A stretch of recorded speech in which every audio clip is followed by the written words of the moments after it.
যোৱাকালি প্ৰধানমন্ত্ৰী নৰেন্দ্ৰ মোদী ডাঙৰীয়াৰ কেবিনেটে অগ্নিপথ আৰু অগ্নিবীৰ নামে এক নতুন আঁচনি ঘোষণা কৰে। চেমনীয়া বয়সত সেনা বাহিনীত মই সোমাম, নিয়মানুবৰ্তিতা, সময়ানুবৰ্তিতা আৰু সেনা বাহিনীৰ বিশিষ্ট গুণসমূহৰ মই অধিকাৰী হ'ম। 25% লোক সামৰিক বাহিনীত ৰখি যাব।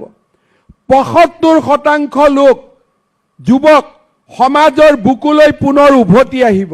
এজন নতুন মানুহ হৈ, এজন নতুন নিষ্ঠাবান জোৱান হৈ আজি মই এই মঞ্চৰ পৰাই ঘোষণা কৰিব খুজিছোঁ যে যিসকলে অগ্নিবীৰ হৈ সেনা বাহিনীত কাম কৰি 4 বছৰত উভতি আহে তেওঁলোকক আমি অসম আৰক্ষীৰ নিযুক্তিত আমি অগ্ৰাধিকাৰ দিম, কাৰণ তেওঁলোকে অলৰেডি নিয়মানুবৰ্তিতা, সময়ানুবৰ্তিতা, আৰ্মছ ট্ৰেইনিং লৈ তেওঁলোক ঘূৰি আহিব।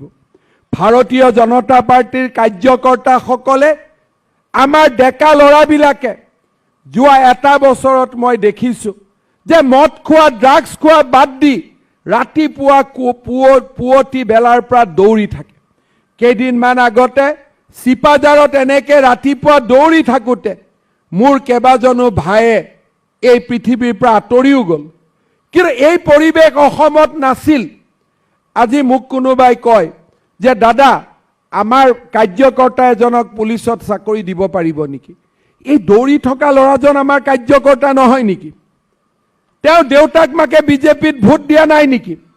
কাৰ্যকৰ্তাৰ সীমাবদ্ধ কেনেকৈ হয়?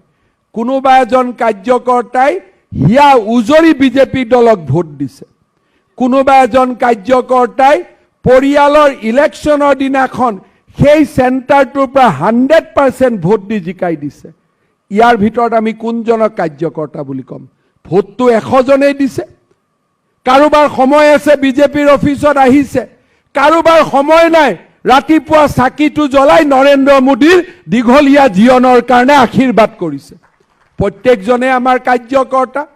কিন্তু যেতিয়া চৰকাৰে চাকৰিৰ সৃষ্টি কৰিব, নীতি নিয়মৰ বাবে চাকৰি কৰিব, চব্জি বেপাৰী, ৰিক্সা চালক, ঠেলা চালকজনৰ ল'ৰাইও যেতিয়া চাকৰি পাব, ভাৰতীয় জনতা পাৰ্টিৰ গৌৰৱে